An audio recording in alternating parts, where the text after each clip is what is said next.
All right, what's up and good morning to everyone. This is Alex, man, Poker with Alex.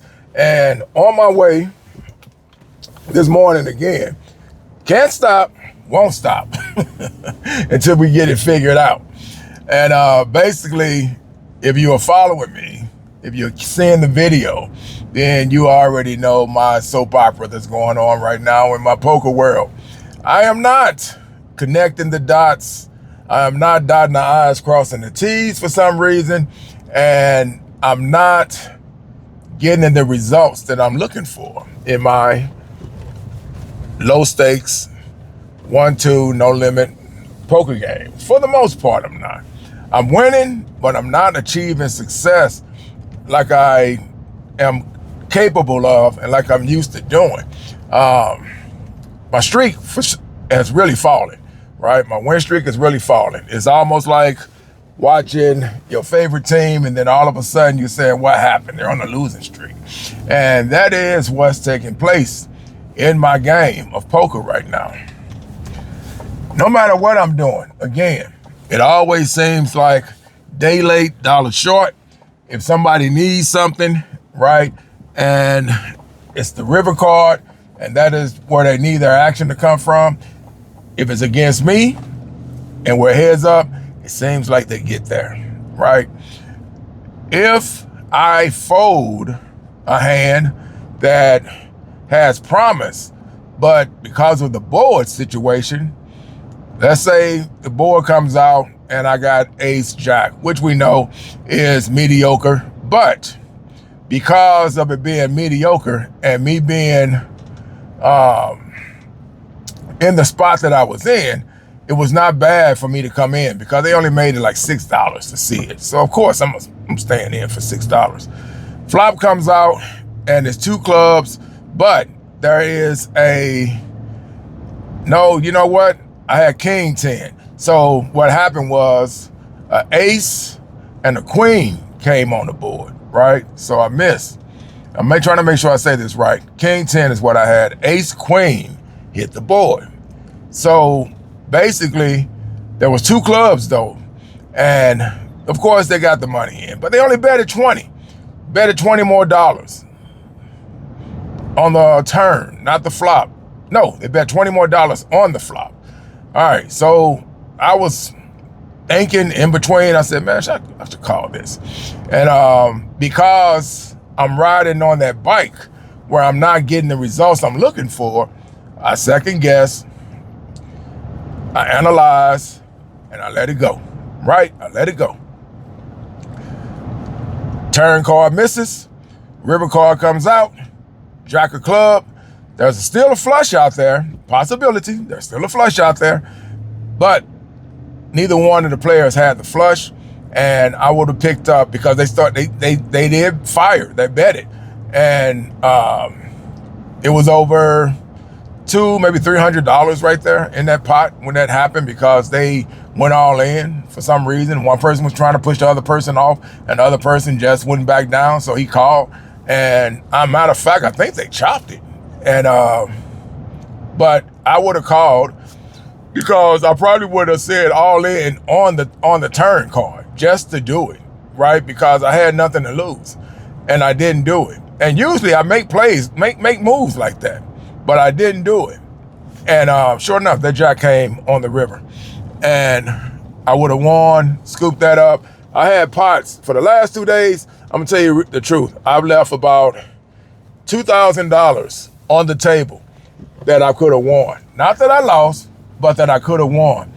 If you see my other videos, I talked about how I had 4-5 club in my hand and the flop came out, king 5-5, 10-5-5, something like that. It was something with 2 5s on the board on the flop, right? So I'm looking at trips.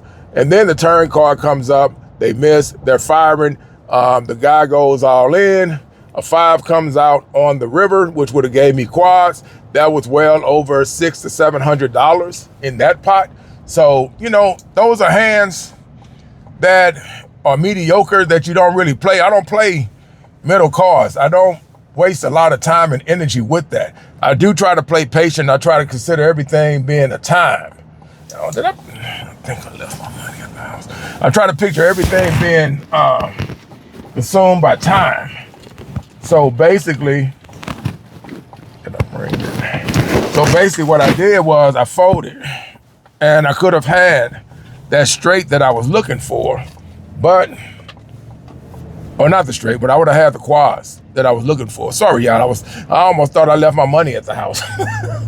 If I had left my money at the house, dude, I swear to God, that's a sign to tell me not to go. I was about to turn back around, and I was saying, if I ain't got my money, I'm going back home, man. That's just a sign right there letting me know that I'm not even focused. But no, I got my money, so I got it.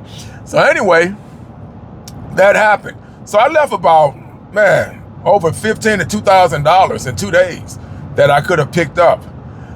A story, a partner of mine yesterday, and he loves, man, I swear to God, he lives and he dies with these type of hands. He loves playing mediocre, and there's probably a lot of other players that like to play medium cards. If you got the right position, of course you're gonna call it, right? If you got the right position and you got connectors and it's a suited connector or something like that, nothing wrong with calling those hands. You're gonna call because the pot is right. You got opportunity to pull it off, right?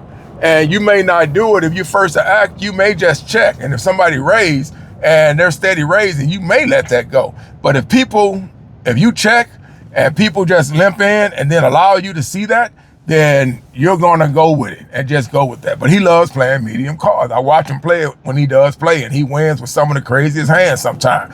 They're not like he's playing a jack 3 or nothing like that. He play the cards that they're connected. He feels they got a shot. And they really do. But the only thing is, a lot of times, other people got those cards, and that's why everybody doesn't call. That's why you have 2 or 3 people in a pot, because all the other cards were too small to play. So if you're trying to play small cards, 9 times out of 10, your outs are gone. But anyway, he had 6-7 of diamond yesterday. And I swear to God, I watched it. If he would have told me about it, I don't know if I would have believed it. Not for the value. I don't know. But he wasn't going to, if he told me, he wouldn't have lied about it. So he's not going to lie about it. So I would have believed it. I'm just saying I probably wouldn't believe it because I just wouldn't want to believe it. I'd be more jealous than anything, right? The little green monster and stuff like that would come out of me. So anyway, yeah, 6-7 of diamond. And I want to say they let him come in for a low bet, and because he plays those type of cards, that wasn't going to hurt him. I think they did like 15 pre-flop, and we had like maybe 4 players in at the most, and the flop came out, 2 diamonds on the board, and I think there was an ace. So a guy fired, and he betted 75. He called the 75. Another person called the 75. And I think they had 3 people who called that $75 bet. Now, mind you, I told you he got a 6-7. If these other guys call, in my mind, I'm thinking, I know if they're calling 75 along with me, I'm thinking maybe somebody got a nut flush, right? Opportunity if they hit. So either that or my outs are going to be gone because the diamonds are gone. You get what I'm saying? Like the diamonds are out the equation, so there is a chance that we may not even see this, because if everybody has diamonds, then we're taking each other outs away. So the guy that made the bet, he was trying to get people off. And when they wouldn't leave, well, guess what? The turn card came, and he said 450, right? Because he was sure that his hand was going to win. That flop did not do anything except give somebody a flush opportunity. It could have been a set put in there, but I'm thinking that's what he had. He never showed it. But he said 400 and something, and everybody folded. My partner, kid you not, I felt like we was in a movie, man, and they slowed it down. And when they do that slow motion, I seen him look over at me, and he winked. I started laughing, but not laughing where he saw me laugh. I didn't want to laugh, but I knew where he was at because I know him. And so then he kissed the chips. He said, tossed it in the air. And I swear to God, man, it was like watching something in slow motion. That chip hit the ground, hit that table to let him know, hey, I'm going with you at 450. Man, he turned over that river card and he hit a diamond. He pinked it. Hit that diamond. They turned their hands over. He had a 6-7 a diamond, won with that diamond flush. And that is gambling at his highest level. When you say somebody pull off something, you only got one more shot at this, and he makes it 450. And remember I said, when you study long, you study wrong. He made his mind up within seconds that once they folded, he was like, oh yeah, that means I'm the one that must be on the flush draw. I know that's what he was thinking. We didn't even talk about it. I know that's what he had to be thinking because the other two guys in front of him folded. And since he was the last one, he recognized it and said, you know what? Who's the man with the diamond playing, So he went on ahead, he kissed that chip, he threw that bad boy up, and it landed. Looked like it was in slow motion. It hit that table, and sure enough, binked that diamond, and he got there. So that was like, that's the money because it was already 450 at the end for that end bet, 400 and something. They had already put in the 75s plus the 15s. So that's well over what, about $700 that he probably picked up when it was all said and done. And that is poker, man. That is it. And that's what I mean by the same aspects of where my decision making is playing a crucial part of me making bad decisions lately. Mainly because I've been playing powerful hands and I've been getting rivered on, like my aces, getting them cracked, kings not surviving, hit a set only to be caught on the river by somebody needing one card and then they wind up hitting a straight.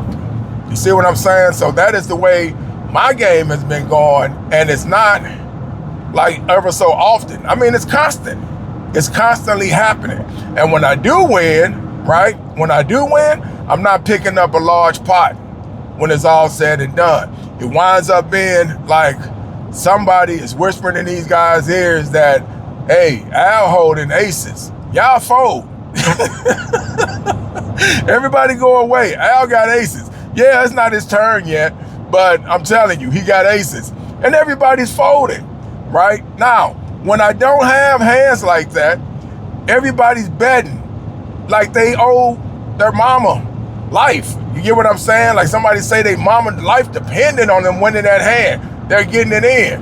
But it's just bad timing on all sides and levels. And we go through this and it happens. And when that does happen, man, it will start messing with you big time. And you're trying to figure it out. Now, I know I was supposed to be taking a break today, but it's raining. So what my plan is this.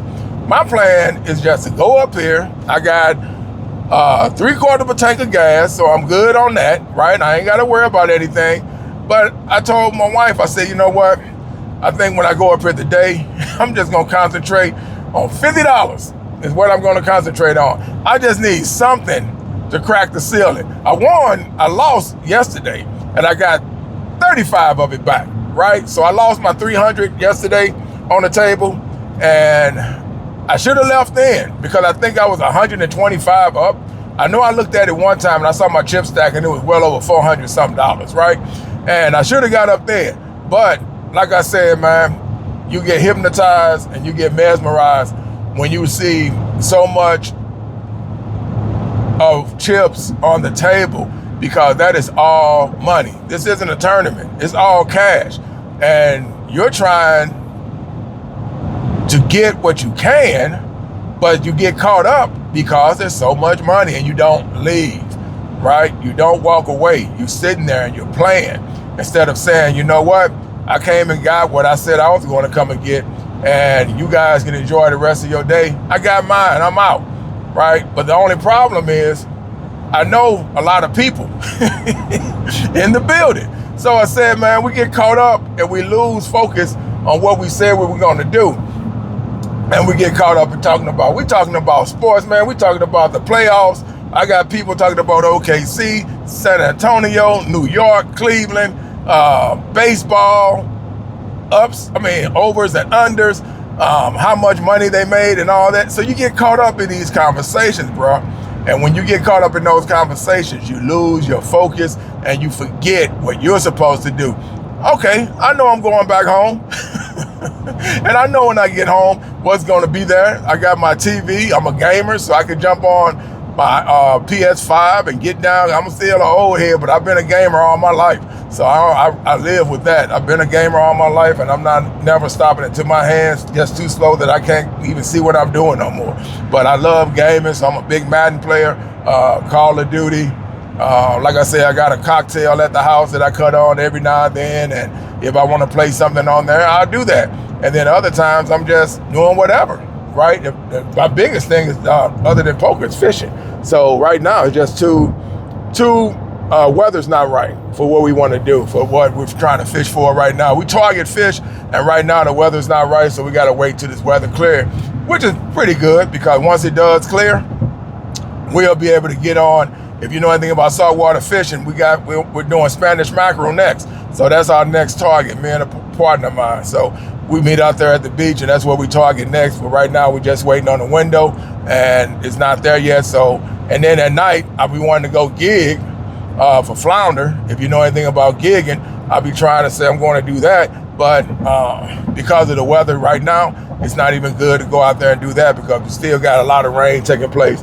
And if it's not raining, it's too windy. And if it's too windy, you're not going to be able to see, because you're going to have waves interfering with you trying to see what you're trying to look at. I walk the bays. I don't do it by boat. I walk the bays. I got my lights and stuff like that. And I just walk, and I walk grass lines, and I find flounder and stuff like that, and I gig them. So that's what I do at night when I'm chilling at the house as well. So I got things to do.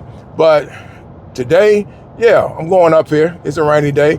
So my plan is to try to go up here and just get about $50, man. Easy peasy. And you know what's going to be a problem? Because I made that my quota. That's what's going to be hard.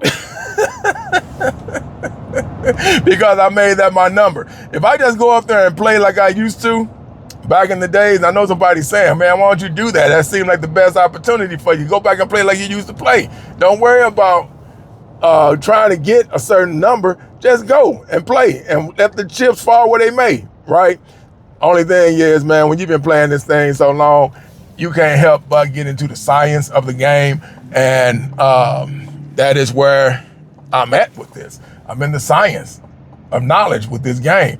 And I analyze it too much. My wife even told me that. My wife said, you're analyzing too much now. I don't know what's going on, but you're analyzing too much, baby.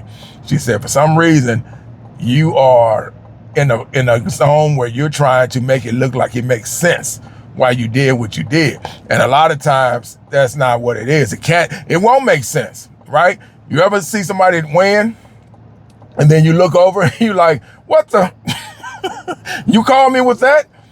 That is, even though, yes, I'll tell you one more story, then I'm out, man. This is how crazy this is. We sitting at the table. Remember I told you I lost my 300. We sitting at the table, and it's my fault. I had an ace, 10 of diamond, and I was in position, right, to come in. So I did that, didn't raise. I just came in, and flop came out, 2 diamonds and something else, right? There was a king out there, though. So, of course, I fired. I didn't check. I bet it, right? Represent the king. We got this guy. I'm not going to say what his name is, but a lot of people don't like him.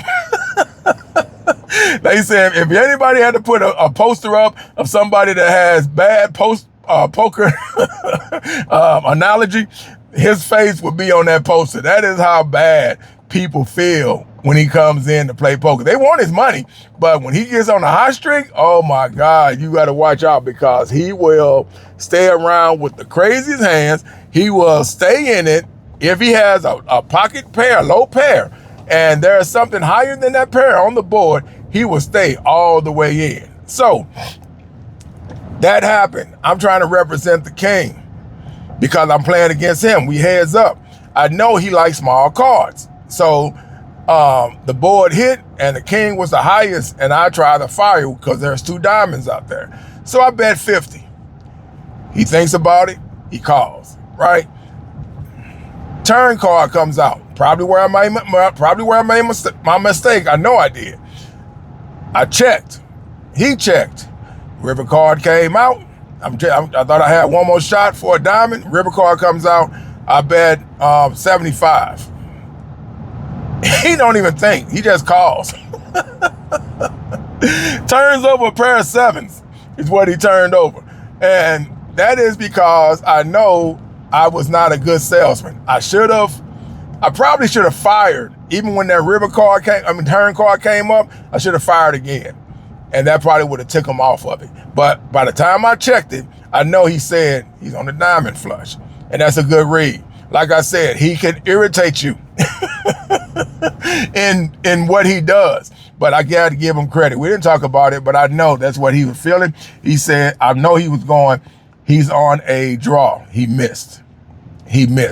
And I got these pair of sevens. I know he plays cards like kings and things like that, but I don't think he got that king, because if he did, why did he bet on the turn? He's already making money off me. I already called, so why would he check? So I know that's where I made my mistake at, because I was trying to get a free card by checking to see if I really could hit the flush. Because then if I hit it, he called my first bet, so I know I'm behind. He has something, so I need that flush. And then once I checked it to get a free card, he allowed me to see that, and I should have just checked on the river, and I wouldn't have lost that money, right? If I just would have checked. But that's not what I did. I fired again like an idiot, and he just said, you know what, I'm gonna call. And that's what he did. So he called it, and he won that hand. So, but you know, that is what's been going on in my poker world. So again, just got up here now, about to go in here, and hopefully we get going. But yeah, that's my mission, man. I just said, you know what? I'm going to hit the reset button, and I'm going in to start over again. I'm going to act like it's a new day, right? Even though it's not, because I was doing pretty good. I was up to like $7,000, right? Took care of some odds and ends with that money, and got those situations all handled and taken care of. But now it is to the point that I'm getting on fumes with my poker stash. And I had to hit the reset button and just start building over again. So that is poker. That's the life of it, man. We can hold these conversations, and you're going to have some people say, man, you think that's something? Let me tell you about mine. We all got stories, right? But anyway, if y'all out there doing this thing, if y'all out there playing, man, just enjoy it for the most part. Make sure that the reason you playing, because you can live with the up and down of it. If it is something you're trying to do because you need the money or something like that, you may want to try to find something else to do that's more serious to get you money, without thinking you can lose it. Ain't nothing wrong with putting a little back into a little bit of elbow grease into something and working for it, right? This is easy. All I got to do is sit down and wait for cards to come around. But I can do that because I don't have to, I don't have this as a responsibility. It's just something I like to do. I can walk away from it whenever I choose to, but why do that? If you do that, then you're just shortchanging yourself. If you love doing it, then go do it. That's the way I see it. So anyway, with that said, I'm out. Y'all be cool. Take care. Peace.